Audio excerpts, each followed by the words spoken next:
ನಮ್ಮ biological ಏಜನ್ನು control ಮಾಡಲಿಕ್ಕೆ ಅಥವಾ ನಮ್ಮ ಸೆಲ್ ಏಜಿಂಗನ್ನು ತಡೆಗಟ್ಟುವ ಮೋಸ್ಟ್ ಇಂಪಾರ್ಟೆಂಟ್ ನ್ಯೂಟ್ರಿಯೆಂಟ್ ಯಾವುದು ಅಂತ ಕೇಳಿದ್ರೆ ಗ್ಲೂಟಾಥಯೋನ್. ಸಫಿಷಿಯೆಂಟ್ ಆಗಿ ಗ್ಲೂಟಾಥಯೋನ್ ಪ್ರೊಡಕ್ಷನ್ ಆಗಲಿಕ್ಕೆ ನಾವು ಕೆಲವು ಆಹಾರಗಳನ್ನು ಫಾಲೋ ಮಾಡಬೇಕು. ಅದು ಯಾವುದು ಅಂತ ನಾನು ಈ ವಿಡಿಯೋದಲ್ಲಿ ನಿಮ್ಮೊಟ್ಟಿಗೆ ಶೇರ್ ಮಾಡ್ತೇನೆ. ಈ ಫ್ರೀ ರ್ಯಾಡಿಕಲ್ಸ್ ಏನು ಪ್ರೊಡ್ಯೂಸ್ ಆಗುತ್ತೆ, ಈ ವಿಷ ಏನು ಪ್ರೊಡ್ಯೂಸ್ ಆಗುತ್ತಲ್ಲ, ಅದರಲ್ಲಿ 80% ಫ್ರೀ ರ್ಯಾಡಿಕಲ್ಸ್ ಅನ್ನ ನ್ಯೂಟ್ರಲೈಸ್ ಮಾಡೋದು ಯಾವುದು ಅಂತ ಕೇಳಿದ್ರೆ ಗ್ಲೂಟಾಥಯೋನ್.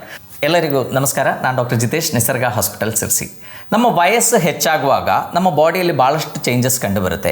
ಈಗ ಒಬ್ಬರನ್ನ ನೋಡಿದರೆ, ಅವರ ಸ್ಕಿನ್ ನೋಡಿದರೆ, ಅವರ ಕೂದಲು ನೋಡಿದ್ರೆಲ್ಲ ನಮಗೆ ಗೊತ್ತಾಗುತ್ತೆ ಅಪ್ರಾಕ್ಸಿಮೇಟ್ಲಿ ಅವರಿಗೆ ಎಷ್ಟು ವಯಸ್ಸಾಗಿರ್ಬೋದು. 40 ಇಯರ್ಸ್ ಆಗುವಾಗ ಕೆಲವು ಬಾಡಿ ಚೇಂಜಸ್ ಕಾಣುತ್ತೆ, ಮೇ ಬಿ 50 ಇಯರ್ಸ್ ಇರುವಾಗ ಕೆಲವು ಬಾಡಿ ಚೇಂಜಸ್ ಕಾಣುತ್ತೆ, ಆ ಕೂದಲು ಉದುರಲಿಕ್ಕೆ ಸ್ಟಾರ್ಟ್ ಆಗುತ್ತೆ. ಆ್ಯಂಡ್ ಯಂಗ್ ಇದ್ದಾಗ ನಮ್ಮ ಸ್ಕಿನ್ ಎಲ್ಲ ನೋಡಿದ್ರೆ he is very Young, skin ತುಂಬ ಹೆಲ್ತಿ ಆಗಿರುತ್ತೆ, ಕೂದಲು ತುಂಬ ಹೆಲ್ತಿ ಆಗಿರುತ್ತೆ, ಬೆಳ್ಳಗಾಗಿರಲ್ಲ. ಸೊ ಒಂದು ಬಯೋಲಾಜಿಕಲ್ ಏಜ್ ಅಂತ ನಾವು ಹೇಳ್ತೀವಿ. ಅಂದರೆ ಒಬ್ಬರನ್ನ ನೋಡಿದರೆ ಅವರ ಬಯೋಲಾಜಿಕಲ್ ಏಜ್ ಇಷ್ಟಿರ್ಬೋದು ಅಂತ ನಮಗೆ ಗೆಸ್ ಮಾಡ್ಲಿಕ್ಕೆ ಆಗುತ್ತೆ. ಸೊ ಆ ಬಯೋಲಾಜಿಕಲ್ ಏಜ್ ಅಂದ್ರೆ ಅರ್ಥ ಏನು, ಅವರ ಸೆಲ್ಸ್, ಅವರ ಬಾಡಿಯಲ್ಲಿ ಇರುವ ಟಿಶ್ಯೂಸ್ಗೆ ಎಷ್ಟು ವಯಸ್ಸಾಗಿದೆ ಅಂತ ಅರ್ಥ.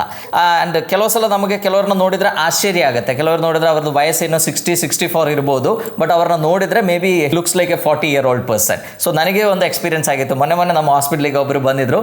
ಅವ್ರನ್ನ ನೋಡಿದಾಗ ಅವ್ರ ವಯಸ್ಸು ನೋಡುವಾಗ ನನಗೆ ಆಶ್ಚರ್ಯ ಆಯಿತು. Was around 64 years, but actually ಅವ್ರನ್ನ ನೋಡಿದ್ರೆ ಒಂದು 40 ವರ್ಷ ಒಳಗೆ ಇರೋರಿದ್ದಂಗೆ ಕಾಣ್ತಾರೆ. ಸೊ ಈ ಬಯೋಲಾಜಿಕಲ್ ಏಜ್ ಏನಿದೆ ಅದು ನಮ್ಮ ಲೈಫ್ ಸ್ಟೈಲ್ ಮೇಲೆ ಡಿಪೆಂಡ್ ಆಗಿರುತ್ತೆ. ನಮ್ಮ ಆಹಾರ ಕ್ರಮ, ನಮ್ಮ ಜೀವನ ಶೈಲಿ, ಸೊ ಅದರ ಮೇಲೆ ಕಂಪ್ಲೀಟ್ಲಿ ಡಿಪೆಂಡ್ ಆಗಿರುತ್ತೆ. ಕೆಲವ್ರನ್ನ ನೀವು ನೋಡ್ತೀರಾ, ಲೈಕ್ ಜಸ್ಟ್ ಒಂದು 20-25 ವರ್ಷ ಆಗಿರುತ್ತೆ, ಕೂದಲು ಉದುರೋಗಿರುತ್ತೆ ಅಥವಾ ಕೂದಲೆಲ್ಲ ಬೆಳ್ಳಗಾಗಿರುತ್ತೆ, ಆ್ಯಂಡ್ ಸ್ಕಿನ್ನು ಕೂಡ ತುಂಬ ರಿಂಕಲ್ಡ್ ಆಗಿರುವಂಥ ಸಾಧ್ಯತೆ ಇದೆ. ಸೊ ಅದರ ಅರ್ಥ ಏನು, he doesn't have A good life style ಅಂತ ಅರ್ಥ. ಸೊ ಹಾಗಾಗಿ ಅವ್ರದ್ದು ಬಯೋಲಾಜಿಕಲ್ ಏಜ್ ಏನಿದೆ ಅದು ತುಂಬ ಜಾಸ್ತಿ ಆಗಿದೆ. ಸೊ ಈ ವಿಡಿಯೋದಲ್ಲಿ ನಾನು ನಮ್ಮ ಏಜಿಂಗನ್ನು ಕಡಿಮೆ ಮಾಡಲಿಕ್ಕೆ, ನಮ್ಮ ಸೆಲ್ ಏಜಿಂಗನ್ನು ಕಡಿಮೆ ಮಾಡಲಿಕ್ಕೆ, ನಮ್ಮ ಕೂದಲು ಹೆಲ್ತನ್ನು ಇಂಪ್ರೂವ್ ಮಾಡಲಿಕ್ಕೆ, ನಮ್ಮ ಸ್ಕಿನ್ ಹೆಲ್ತ್ ಇಂಪ್ರೂವ್ ಆಗಲಿಕ್ಕೆ, ರಿಂಕಲ್ಸ್ ಬರದೇ ಇದ್ದಂಗೆ ನೋಡ್ಕೊಳ್ಳಿಕ್ಕೆ ಯಾವ ನ್ಯೂಟ್ರಿಯೆಂಟ್ ನಮ್ಮ ಆಹಾರದಲ್ಲಿ ಇನ್ಕ್ಲೂಡ್ ಮಾಡಬೇಕು ಅಂತ ನಿಮ್ಮೊಟ್ಟಿಗೆ ಶೇರ್ ಮಾಡ್ತೇನೆ. ಸೊ ನಮ್ಮ ಬಯೋಲಾಜಿಕಲ್ ಏಜನ್ನು ಕಂಟ್ರೋಲ್ ಮಾಡಲಿಕ್ಕೆ ಅಥವಾ ನಮ್ಮ ಸೆಲ್ ಏಜಿಂಗನ್ನು ತಡೆಗಟ್ಟುವ ಮೋಸ್ಟ್ ಇಂಪಾರ್ಟೆಂಟ್ ನ್ಯೂಟ್ರಿಯೆಂಟ್ ಯಾವುದು ಅಂತ ಕೇಳಿದ್ರೆ ಗ್ಲೂಟಾಥಯೋನ್. ಗ್ಲೂಟಾಥಯೋನ್ ಒಂದೇ ಅಲ್ಲ, ಅದರೊಟ್ಟಿಗೆ vitamin C and there are many things, but very most important ಯಾವುದು ಅಂತ ಕೇಳಿದ್ರೆ ಗ್ಲೂಟಾಥಯೋನ್. ಸೊ ಈ ಗ್ಲೂಟಾಥಯೋನ್ ಪ್ರೊಡ್ಯೂಸ್ ಮಾಡೋದು ಯಾರು, ನಮ್ಮ ಲಿವರ್. ಸೊ ಸಫಿಷಿಯೆಂಟ್ ಆಗಿ ಗ್ಲೂಟಾಥಯೋನ್ ಪ್ರೊಡಕ್ಷನ್ ಆಗಲಿಕ್ಕೆ ನಾವು ಕೆಲವು ಆಹಾರಗಳನ್ನು ಫಾಲೋ ಮಾಡಬೇಕು. ಅದು ಯಾವುದು ಅಂತ ನಾನು ಈ ವಿಡಿಯೋದಲ್ಲಿ ನಿಮ್ಮೊಟ್ಟಿಗೆ ಶೇರ್ ಮಾಡ್ತೇನೆ.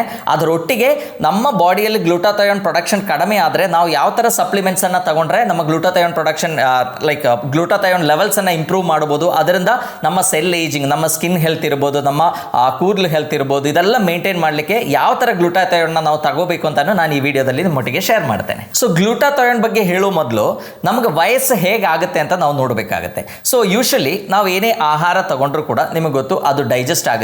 ಡೈಜೆಸ್ಟ್ ಆದಮೇಲೆ ಆ ಗ್ಲೂಕೋಸ್ ಏನಿದೆ ಅದು ಸೆಲ್ಲಿಗೆಲ್ಲ ಟ್ರಾನ್ಸ್ಪೋರ್ಟ್ ಆಗುತ್ತೆ. ಗ್ಲೂಕೋಸ್ ಒಂದೇ ಅಲ್ಲ, ಅಮಿನೋ ಆಸಿಡ್ಸ್ ಇರ್ಬೋದು, ಫ್ಯಾಟಿ ಆಸಿಡ್ಸ್ ಇರ್ಬೋದು, ಇದೆಲ್ಲ ನಮ್ಮ ಸೆಲ್ಲಿಗೆ ಟ್ರಾನ್ಸ್ಪೋರ್ಟ್ ಆಗುತ್ತೆ. ಯಾವುದರ ಸಲುವಾಗಿ, ನಮಗೆ ಎನರ್ಜಿ ಪ್ರೊಡಕ್ಷನ್ ಸಲುವಾಗಿ. ಸೊ ಎನರ್ಜಿ ಪ್ರೊಡ್ಯೂಸ್ ಆಗೋದು ಎಲ್ಲಿ ಅಂತ ಕೇಳಿದ್ರೆ ಮೈಟೋಕಾಂಡ್ರಿಯಾ ಅಂತ ಇರುತ್ತೆ. ಪ್ರತಿ ಕೋಶದಲ್ಲಿ, ಪ್ರತಿ ಜೀವಕೋಶದಲ್ಲಿ ಕೂಡ ಈ ಥರ ಮೈಟೋಕಾಂಡ್ರಿಯಾಸ್ ಇರುತ್ತೆ. ಈ ಮೈಟೋಕಾಂಡ್ರಿಯಾಕ್ಕೆ ನಾವು ತಗೊಂಡಿರುವ ಆಹಾರ ಎಲ್ಲ ಹೋಗಿ ಮುಟ್ಟಿದಾಗ ಆ್ಯಂಡ್ ನಮಗೆ ಸಿಗುವಂಥ ಆಕ್ಸಿಜನ್ ಏನಿದೆ, ಸೊ ಅದರಲ್ಲಿ ಇಟ್ ಈಸ್ ಲೈಕ್ ಒಂದು ಎಂಜಿನ್ ಇದ್ದಂಗೆ. ಸೊ ಆ ಎಂಜಿನಲ್ಲಿ ಏನಾಗುತ್ತೆ, ಫ್ಯೂಯಲ್ ಎಲ್ಲ ಬಂತು, ಸೊ ಅದರಲ್ಲಿ ಅದೆಲ್ಲ ಬರ್ನ್ ಆಗಲಿಕ್ಕೆ ಸ್ಟಾರ್ಟ್ ಆಗುತ್ತೆ. ಸೊ ಅದರೊಟ್ಟಿಗೆ ಎನರ್ಜಿ ಪ್ರೊಡ್ಯೂಸ್ ಆಗುತ್ತೆ, ATP ಅಂತ ಹೇಳ್ತೀವಿ, ಅಡಿನೋಸಿನ್ ಟ್ರೈಫಾಸ್ಫೇಟ್ ಅಂತ.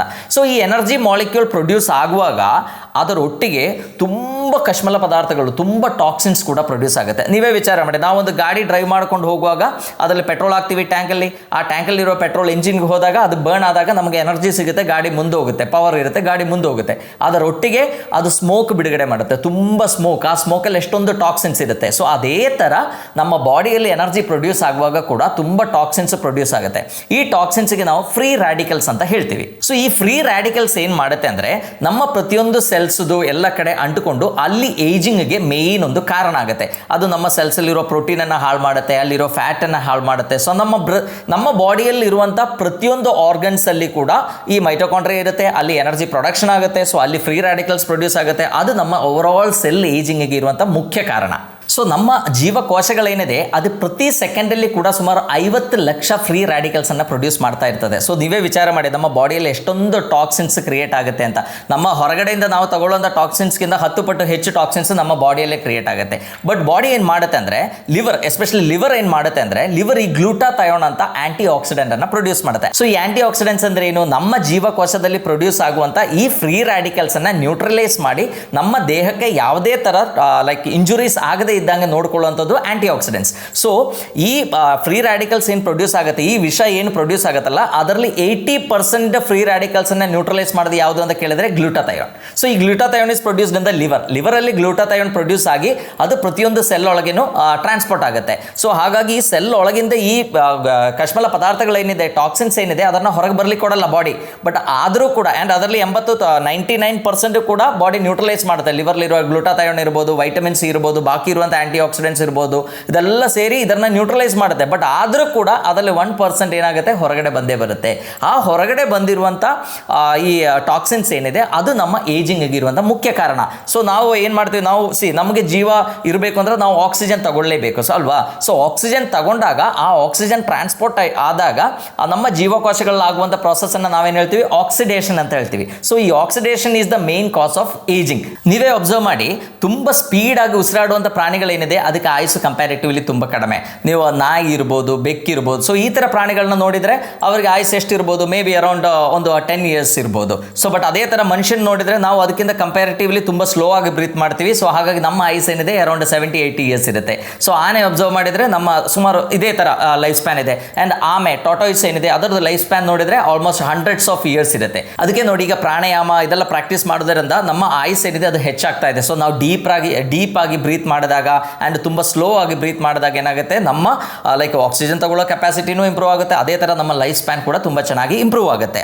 ಕೆಲವು ಸಂಶೋಧನೆಗಳಲ್ಲಿ ಏನು ಪ್ರೂವ್ ಆಗಿತ್ತು ಅಂದರೆ, ಈ ಕೆಲವು ಇಲಿಗಳಲ್ಲಿ ಈ ಗ್ಲೂಟಾಥಯೋನ್ ಪ್ರೊಡಕ್ಷನ್ ಏನಿದೆ ಅದು ಜೆನೆಟಿಕಲಿ ಕಂಟ್ರೋಲ್ ಮಾಡಿದಾಗ ಅಥವಾ ಸ್ಟಾಪ್ ಮಾಡಿದಾಗ ಆ ಇಲಿಗಳದ್ದು ಆಯುಸ್ ಏನಿದೆ ಒಂದೇ ತಿಂಗಳಿತ್ತು. ಸೊ ಅದರ್ವೈಸ್ ಒಂದು ಇಲಿದು ಆಯುಸ್ಸು ನಾವು ನೋಡಿದ್ರೆ ಅಪ್ ಟು 3 years 36 months ತನಕ ಅದಕ್ಕೆ ಆಯುಸ್ ಇರುತ್ತೆ. ಬಟ್ ಗ್ಲೂಟಾಥಯೋನ್ ಪ್ರೊಡಕ್ಷನ್ ಕಡಿಮೆ ಮಾಡಿದಾಗ ಆ ಬಾಡಿಯಲ್ಲಿ ತುಂಬ ಈ ಫ್ರೀ ರಾಡಿಕಲ್ಸ್ ಹೆಚ್ಚಾಗೋದ್ರಿಂದ ಇಲಿಗಳದ್ದು ಆಯುಸ್ ಏನಿದೆ ಅದು ಒಂದು ತಿಂಗಳಲ್ಲೇ ಅದು ಸತ್ತೋಯ್ತು. ಸೊ ಅದರ ಅರ್ಥ ಏನು, ನಮ್ಮ ಆಯುಸ್ಸು ಹೆಚ್ಚಾಗಲಿಕ್ಕೆ, ನಮ್ಮ ಸ್ಕಿನ್ ಹೆಲ್ತ್ ಇಂಪ್ರೂವ್ ಆಗಲಿಕ್ಕೆ, ನಮ್ಮ ದೇಹದಲ್ಲಿರುವಂಥ ಪ್ರತಿಯೊಂದು ಜೀವಕೋಶಗಳ ಆರೋಗ್ಯ ಹೆಚ್ಚಾಗಬೇಕು ಅಂದರೆ ಈ glutathione plays a very major role. So ಅದಕ್ಕೆ ನೀವೀಗ ತುಂಬ ಲೈಕ್ ಅರೌಂಡ್ 40 years 50 years ಅಲ್ಲಿ ಆಗುವಾಗ ಜನರಲ್ಲ ನೋಡಿ ಅವರಿಗೆ ಡ್ರಾಸ್ಟಿಕ್ ಆಗಿ ಚೇಂಜಸ್ ಕಾಣುತ್ತೆ.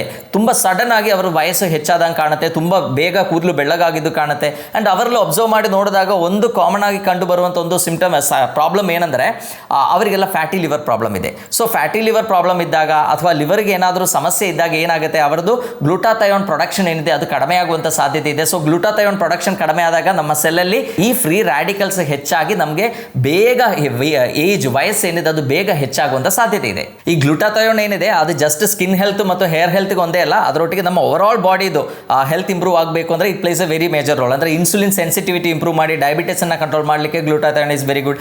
ಲಿವರ್ ಹೆಲ್ತ್ ಇಂಪ್ರೂವ್ ಆಗಲಿಕ್ಕೆ ಗ್ಲೂಟಾಥಯೋನ್ ಇಸ್ ವೆರಿ ಗುಡ್. ಅದರೊಟ್ಟಿಗೆ ನಮ್ಮ ಕ್ಯಾನ್ಸರ್ ಪ್ರಿವೆನ್ಷನ್ಗೆ ಗ್ಲೂಟಾಥಯೋನ್ ತುಂಬ ಒಳ್ಳೆಯದು. ನಮ್ಮ ಗಟ್ ಏನಿದೆ, ನಮ್ಮ ಜೀರ್ಣಾಂಗ ವ್ಯೂಹ ಏನಿದೆ ಅದರಿಂದಾನೇ ಮ್ಯಾಕ್ಸಿಮಮ್ ಪ್ರಾಬ್ಲಮ್ಸ್ ಈಗ ಸ್ಟಾರ್ಟ್ ಆಗ್ತಾ ಇದೆ. ನಿಮಗೆಲ್ಲ ಗೊತ್ತು, ಪ್ರತಿಯೊಂದು ಕಾಯಿಲೆ ನೋಡಿದ್ರು ಅದರದ್ದು ರೂಟ್ ಕಾಸ್ ಎಲ್ಲಿ ಇದೆ ಅಂತ ಕೇಳಿದ್ರೆ ಅದು ನಮ್ಮ ಹೊಟ್ಟೆಯಲ್ಲೇ ಇರುತ್ತೆ. ಸೊ ಹೊಟ್ಟೆಯಲ್ಲಿ ಆಗುವಂಥ ಇನ್ಫ್ಲಮೇಷನ್ನ ತಡೆಗಟ್ಟಿ ಅಲ್ಲಿ ಆಗುವಂಥ ಲೀಕಿ ಗಟ್ಟನ್ನು ಪ್ರಿವೆಂಟ್ ಮಾಡಿ ಅಲ್ಲಿ ಇರುವಂಥ ಬ್ಯಾಕ್ಟೀರಿಯಾಗಳು ಹೆಲ್ತ್ ಇಂಪ್ರೂವ್ ಮಾಡಲಿಕ್ಕೂ ಕೂಡ ಈ ಗ್ಲೂಟಾಥಯೋನ್ ಏನಿದೆ that place a very major role. So ಈಗ ಗ್ಲೂಟಾಥಯೋನ್ ಏನು ಅಂತ ನೋಡೋಣ. ನಾನು ಫಸ್ಟ್ ಹೇಳಿದ್ದೇನೆ ಗ್ಲೂಟಾಥಯೋನ್ ಪ್ರೊಡಕ್ಷನ್ ಆಗೋದೇ ಇಲ್ಲಿ ನಮ್ಮ ಲಿವರಲ್ಲಿ. ಸೊ ಗ್ಲೂಟಾಥಯೋನ್ ಅಂದರೆ it is A protein. So ಈ ಪ್ರೋಟೀನ್ ಏನಿದೆ ಗ್ಲೈಸಿನ್, ಸಿಸ್ಟಿನ್ ಆ್ಯಂಡ್ ಗ್ಲೂಟಾಮಿನ್, ಈ ಥರ 3 ಅಮಿನೋ ಆಸಿಡ್ಗಳು ಸೇರಿ ಫಾರ್ಮ್ ಆಗಿರುವಂಥ ಒಂದು ಪ್ರೋಟೀನ್. ಆ್ಯಂಡ್ ಈ protein it is not A essential protein ಅಲ್ಲ, ಯಾಕೆಂದರೆ ನಾವು ತಗೊಳ್ಳುವಂಥ ಆಹಾರದಲ್ಲಿ ಇರುವಂಥ ಅಮಿನೋ ಆಸಿಡ್ಸ್ ಇಂದ ಬಾಡಿ ಏನು ಮಾಡುತ್ತೆ, ಲಿವರ್ ಏನು ಮಾಡುತ್ತೆ, ಈ ಗ್ಲೂಟಾಥಯೋನ್ನ ಪ್ರೊಡ್ಯೂಸ್ ಮಾಡುತ್ತೆ. But over A period of time may be ನಮಗೆ ಲಿವರ್ ಸಮಸ್ಯೆಗಳಿದ್ದಾಗ ಅಥವಾ ನಮ್ಮ ಪ್ರಾಯ ಹೆಚ್ಚಾಗುವಾಗ ಏನಾಗುತ್ತೆ ಅಂದರೆ ಈ ಗ್ಲೂಟಾಥಯೋನ್ ಪ್ರೊಡಕ್ಷನ್ ಏನಿದೆ ಅದು ಕಡಿಮೆ ಆಗ್ಬೋದು. ನಮ್ಮ ಬಾಡಿಯಲ್ಲಿ ಗ್ಲೂಟಾಥಯೋನ್ ಪ್ರೊಡಕ್ಷನ್ ಹೆಚ್ಚಾಗಲಿಕ್ಕೆ ಯಾವ ಥರ ಆಹಾರಗಳನ್ನ ಡೈಲಿ ಸೇವಿಸಬೇಕು ಅಂತ ನೋಡೋಣ. ಯಾಕಂದರೆ ಯಾವಾಗಲೂ ನಮಗೊಂದು ಗ್ಲೂಟಾಥಯೋನ್ ಸಪ್ಲಿಮೆಂಟ್ಸ್ ತಗೊಳ್ಳಿಕ್ಕೆ ಆಗಬೇಕು ಅಂತಿಲ್ಲ. ಯೂಶಲಿ ಒಂದು 500 milligrams ಆಫ್ ಗ್ಲೂಟಾಥಯೋನ್ ಸಪ್ಲಿಮೆಂಟ್ಸ್ ಡೈಲಿ ತಗೊಂಡ್ರು ಕೂಡ ಏನೂ ತೊಂದರೆ ಇಲ್ಲ, ಒಳ್ಳೆಯದು. ಆ್ಯಂಡ್ ಬಟ್ ನ್ಯಾಚುರಲಿ ನಮಗೆ ಈ ಗ್ಲೂಟಾಥಯೋನ್ ನಮ್ಮ ಲಿವರಲ್ಲಿ ಪ್ರೊಡಕ್ಷನ್ ಏನಿದೆ ಅದು ಹೆಚ್ಚು ಮಾಡಲಿಕ್ಕೆ ಸಾಧ್ಯ. ಸೊ ಅದಕ್ಕೆ ನಾವು ಮೇನ್ಲಿ ಮಾಡಬೇಕಾಗಿದ್ದು ಏನಂದರೆ ಒಂದು ಸಲ್ಫರ್ ರಿಚ್ ಆಗಿರುವಂಥ ವೆಜಿಟೇಬಲ್ಸನ್ನು ನಾವು ಹೆಚ್ಚಿಗೆ ಕನ್ಸ್ಯೂಮ್ ಮಾಡಬೇಕು. ಅದು ಗ್ಲೂಟಾಥಯೋನ್ ಪ್ರೊಡಕ್ಷನ್ಗೆ ಬೇಕಾಗಿರುವಂಥ ಒಂದು ಲೈಕ್ ಅಮಿನೋ ಆಸಿಡ್ ಸಿಸ್ಟಿನ್ ಏನಿದೆ ಅದರದ್ದು ಪ್ರೊಡಕ್ಷನ್ಗೆ ತುಂಬ ಹೆಲ್ಪ್ ಮಾಡುತ್ತೆ. ಸೊ ಅದು ಮೇನ್ಲಿ ನಮ್ಮ ಸಲ್ಫರ್ ಇರುವಂಥ ಆಹಾರಗಳು ಯಾವುದು ನಿಮಗೆಲ್ಲ ಗೊತ್ತು. ಬೆಳ್ಳುಳ್ಳಿ ತುಂಬ ಒಳ್ಳೆಯದು, ಆನಿಯನ್ ಈರುಳ್ಳಿ ಏನಿದೆ ಅದು ತುಂಬ ಒಳ್ಳೆಯದು. ಸೊ ಅದೇ ಥರ ಕ್ರೂಸಿಫೆರಸ್ ವೆಜಿಟೇಬಲ್ಸ್ ಏನಿದೆ, ಕ್ಯಾಬೇಜ್ ಇರ್ಬೋದು, ಕಾಲಿಫ್ಲವರ್ ಇರ್ಬೋದು, ಬ್ರಾಕೋಲಿ ಇರ್ಬೋದು. ಸೊ ಈ ಥರ ತರಕಾರಿಗಳನ್ನು ನಿಮ್ಮ ಆಹಾರದಲ್ಲಿ ತುಂಬ ಚೆನ್ನಾಗಿ ಇನ್ಕ್ಲೂಡ್ ಮಾಡಿದರೆ ನಮ್ಮ ಬಾಡಿಯಲ್ಲಿ ಗ್ಲೂಟಾಥಯೋನ್ ಪ್ರೊಡಕ್ಷನ್ ಏನಿದೆ ಅದು ಹೆಚ್ಚಾಗುತ್ತೆ. ಇನ್ನು ನಾನ್ ವೆಜಿಟೇರಿಯನ್ಸ್ ಆದರೆ ಅವರಿಗೆ ಆಲ್ಮೋಸ್ಟ್ ಎಲ್ಲ ಮೀಟಲ್ಲಿ ಕೂಡ ಈ ಗ್ಲೂಟಾಥಯೋನ್ ಪ್ರೊಡಕ್ಷನ್ ಏನಿದೆ ಅದರಿಂದ ಹೆಚ್ಚು ಮಾಡಲಿಕ್ಕೆ ಸಾಧ್ಯ. ಅದು ಲೈಕ್ ಚಿಕನ್ ಇರ್ಬೋದು, ಮಟನ್ ಇರ್ಬೋದು ಅಥವಾ ಲಿವರ್ ಇರ್ಬೋದು. ಸೊ ಇದೆಲ್ಲ ರೆಗ್ಯುಲರ್ಲಿ ತಗೊಳ್ಳೋದ್ರಿಂದ, ಮೊಟ್ಟೆ ಇರ್ಬೋದು, ಹಾಲು ಇರ್ಬೋದು, ಇದೆಲ್ಲ ರೆಗ್ಯುಲರ್ಲಿ ತಗೊಂಡ್ರೆ ಏನಾಗುತ್ತೆ, ನಮ್ಮ ಗ್ಲೂಟಾಥಯೋನ್ ಪ್ರೊಡಕ್ಷನ್ ಏನಿದೆ ಅದು ಇಂಪ್ರೂವ್ ಆಗುತ್ತೆ. ಸೊ ಡೈಲಿ ನಮ್ಮ ಫುಡ್ಡಲ್ಲಿ ತುಂಬ ವೆಜಿಟೇಬಲ್ಸ್ ನಟ್ಸ್ ಮತ್ತು ಮೀಟನ್ನು ಇನ್ಕ್ಲೂಡ್ ಮಾಡೋದು ನಮ್ಮ ಸೆಲ್ ಏಜಿಂಗ್ ಏನಿದೆ ಅದು ಕಡಿಮೆ ಮಾಡಲಿಕ್ಕೆ ತುಂಬ ಹೆಲ್ಪ್ಫುಲ್ ಆಗುತ್ತೆ. ಇನ್ನು ಸೆಕೆಂಡ್, ಸೆಲಿನಿಯಂ ಹೆಚ್ಚಿಗೆ ಇರುವಂಥ ಆಹಾರಗಳು ನಾವು ತಗೋಬೇಕು. ಸೊ ಸೆಲಿನಿಯಂ ಹೆಚ್ಚಿಗೆ ಇರುವಂಥ ಆಹಾರಗಳು ಯಾವುದು ಅಂದರೆ ನಟ್ಸ್ ತುಂಬ ಒಳ್ಳೆಯದು. ಸೊ ಡೈಲಿ ನಾವೇನು ಮಾಡಬೇಕು, ಒಂದು ಟೈಮಲ್ಲಿ ನಾವು ಈ ಸ್ನ್ಯಾಕ್ಸ್ ಎಲ್ಲ ತಗೊಳ್ಳೋ ಹ್ಯಾಬಿಟ್ಗಳನ್ನು ಬಿಟ್ಟು ನಾವೇನು ಮಾಡಬೇಕು, ಒಂದು ಸ್ವಲ್ಪ ನಟ್ಸ್, ಅದು ವ್ಯಾಲ್ನಟ್ ಇರ್ಬೋದು, ಆಪ್ರಿಕೋಟ್ ಇರ್ಬೋದು, ಬಾದಾಮ್ ಇರ್ಬೋದು, ಪಿಸ್ತಾ ಇರ್ಬೋದು, ಕ್ಯಾಶ್ಯೂ ಇರ್ಬೋದು. ಸೊ ಈ ಥರ ನಟ್ಸ್ಗಳನ್ನು ಒಂದು ಸಫಿಷಿಯೆಂಟ್ ಕ್ವಾಂಟಿಟಿ ನಾವೇನು ಮಾಡಬೇಕು, ರೆಗ್ಯುಲರ್ಲಿ ತಗೋಬೇಕು. ಅದರ ಒಟ್ಟಿಗೆ ನಾನು ಹೇಳಿದಂಗೆ ಪ್ರತಿಯೊಂದು ಮೀಟ್ ಏನಿದೆ, ಅದು ಚಿಕನ್ ಮಟನ್ ಯಾವುದೇ ಇರ್ಬೋದು, ಅದರಲ್ಲಿ ಕೂಡ ಸಫಿಷಿಯೆಂಟ್ ಆಗಿ ಸೆಲಿನಿಯಂ ಸಿಗುತ್ತೆ. ಸೊ ಈ ಥರ ಆಹಾರಗಳನ್ನು ನಮ್ಮ ರೆಗ್ಯುಲರ್ ಫುಡ್ಡಲ್ಲಿ ಇನ್ಕ್ಲೂಡ್ ಮಾಡಿದರೆ ಏನಾಗುತ್ತೆ, ಸೊ ಯಾವಾಗಲೂ ನಮಗೆ ನಾನ್ ವೆಜಿಟೇರಿಯನ್ ಫುಡ್ ಮೇಲೆ ಡಿಪೆಂಡ್ ಆಗ್ಲಿಕ್ಕೆ ಆಗಲ್ಲ. So nuts should be A very good option. So regularly ನಿಮ್ಮ ಆಹಾರದಲ್ಲಿ ನಟ್ಸನ್ನು ಇನ್ಕ್ಲೂಡ್ ಮಾಡಿದ್ರು ಕೂಡ ನಮ್ಮ ಗ್ಲೂಟಾಥಯೋನ್ ಪ್ರೊಡಕ್ಷನ್ ಏನಿದೆ ಅದು ತುಂಬ ಚೆನ್ನಾಗಿ ಇಂಪ್ರೂವ್ ಆಗುತ್ತೆ. ಇನ್ನು ನೆಕ್ಸ್ಟ್ ಅಂದರೆ ಸಿಟ್ರಸ್ ಫ್ರೂಟ್ಸನ್ನು ನಾವು ರೆಗ್ಯುಲರ್ಲಿ ತಗೋಬೇಕು. ಸಿಟ್ರಸ್ ಫ್ರೂಟ್ಸ್ ಕೂಡ ಈ ಗ್ಲೂಟಾಥಯೋನ್ ಪ್ರೊಡಕ್ಷನ್ ಹೆಚ್ಚು ಮಾಡುತ್ತೆ. ಅದರ ಒಟ್ಟಿಗೆ ನಿಮಗೆಲ್ಲ ಗೊತ್ತು, ಗ್ಲೂಟಾಥಯೋನ್ ಒಂದೇ ಅಲ್ಲ ನಮ್ಮ ಬೆಸ್ಟ್ ಆಂಟಿ ಆಕ್ಸಿಡೆಂಟ್, ಅದರೊಟ್ಟಿಗೆ vitamin C place a very major roll. ನಾವು ಈಗ ಗ್ಲೂಟಾಥಯೋನ್ ಸಪ್ಲಿಮೆಂಟ್ಸ್ ನೋಡುವಾಗ ಕೂಡ ಎಲ್ಲ ಗ್ಲೂಟಾಥಯೋನ್ ಸಪ್ಲಿಮೆಂಟ್ಸ್ ಒಟ್ಟಿಗೆ ಕೂಡ ವೈಟಮಿನ್ ಸಿ ಆ್ಯಡ್ ಮಾಡಿರ್ತಾರೆ. ಸೊ ವೈಟಮಿನ್ ಸಿ ರಿಚ್ ಆಗಿರುವಂಥ ಸಿಟ್ರಸ್ ಫ್ರೂಟ್ಸ್ ಏನಿದೆ, ಅದು ಆರೆಂಜ್ ಇರ್ಬೋದು, ಲೈಕ್ ಮುಸಂಬಿ ಇರ್ಬೋದು. ಸೊ ಈ ಥರ ಎಲ್ಲ ಸಿಟ್ರಸ್ ಫ್ರೂಟ್ಸ್ಗಳನ್ನು ರೆಗ್ಯುಲರ್ಲಿ ನಾವು ಸೇವಿಸಿದರೆ ಅದು ನಮ್ಮ ಸ್ಕಿನ್ ಹೆಲ್ತ್ ಇಂಪ್ರೂವ್ ಮಾಡುತ್ತೆ, ನಮ್ಮ ಹೇರ್ ಹೆಲ್ತ್ ಇಂಪ್ರೂವ್ ಆಗುತ್ತೆ, ನಮ್ಮ ಸ್ಕಿನ್ ಏಜಿಂಗ್ ಇಂಪ್ರೂವ್ ಆಗುತ್ತೆ. ನೀವೇ ಅಬ್ಸರ್ವ್ ಮಾಡಿ, ಯಾರಿಗೆ ರೆಗ್ಯುಲರ್ಲಿ ನೆಗಡಿ ಈ ಥರ ಪ್ರಾಬ್ಲಮ್ಸ್ ಇರುತ್ತೆ, ಅವರು ತುಂಬ ವೈಟಮಿನ್ ಸಿ ರಿಚ್ ಫುಡ್ ತಗೊಂಡಾಗ ಈ ನೆಗಡಿ ಪ್ರಾಬ್ಲಮ್ಸ್ ಎಲ್ಲ ಕಡಿಮೆ ಆಗುತ್ತೆ, ಬಾಡಿಯಲ್ಲಿರೋ ಒಂದು ಇನ್ಫ್ಲಮೇಷನ್ ಕಂಪ್ಲೀಟ್ಲಿ ಕಂಟ್ರೋಲ್ ಆಗುತ್ತೆ.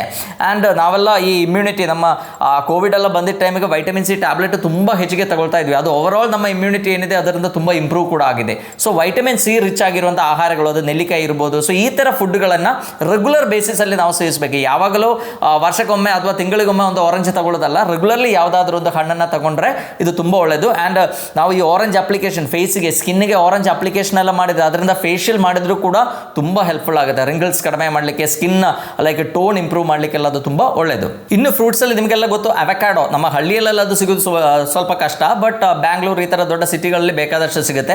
Avocado is very rich in good fat actually. ಅದರಲ್ಲಿ ಕೂಡ ಈ ಸಿಸ್ಟೀನ್ ಕಂಟೆಂಟ್ ಏನಿದೆ ಅದು ತುಂಬ ಜಾಸ್ತಿ ಇರೋದ್ರಿಂದ ಗ್ಲೂಟಾಥಯೋನ್ ಪ್ರೊಡಕ್ಷನ್ಗೆ ಅದು ತುಂಬ ಹೆಲ್ಪ್ ಆಗುತ್ತೆ. ಸೊ ನೀವು ಡೈಲಿ ಏನು ಮಾಡ್ಬೋದು, ಒಂದು ಹೊತ್ತಿನ ಮೀಲ್ ಏನಿದೆ, ಫುಡ್ ಏನಿದೆ, ಅದನ್ನು ಸ್ಕಿಪ್ ಮಾಡಿ ಅವಕಾಡೋ ಯೂಸ್ ಮಾಡಿ ಏನಾದರೂ ಶೇಕ್ಸು ಅಥವಾ ಸ್ಮೂತಿ ಈ ಥರ ಐಟಮ್ಸ್ ಮಾಡೋದು ತುಂಬ ಒಳ್ಳೆಯದು.